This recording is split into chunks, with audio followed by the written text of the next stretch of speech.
karası. Kapanmıyor dinine yandığımın kalp yarası. Ağlıyor adamın anası.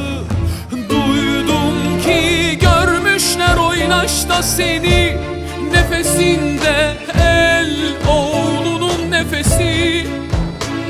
Takmış beşi bir yerde kahpe kaymak gerdanlarına. Şaştı iyice bende endazesi, kantarımın ben neyi neyle tartayım. Gidip sıyırayım gördüğüm ilk entariyi, öldürene kadar aldatayım. Öyle olmuyor, böyle de olmuyor. Sığmıyor bu benim meşrebime vesselam. Bu değil anamın ben diye büyüttüğü, uymuyor adamlık hamuruma böyle intikam.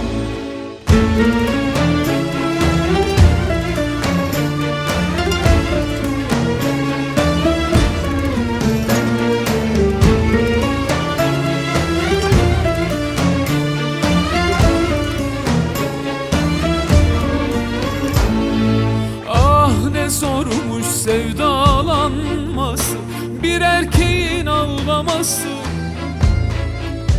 Seçmedim yaşadım verileni hayat diye, dibe vurdum lanet olası.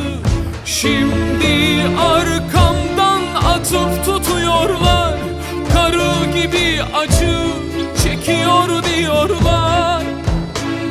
Ben olup kan kaybında, onlar adamlığı inkar zannediyorlar.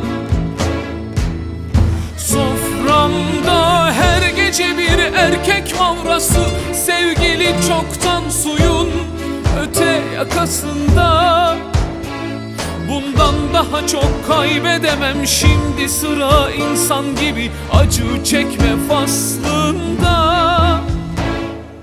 Öyle olmuyor, böyle de olmuyor. Sığmıyor bu benim meşrebime vesselam. Bu değil anamın ben diye büyüttüğü, uymuyor adamlık hamuruma böyle intikam.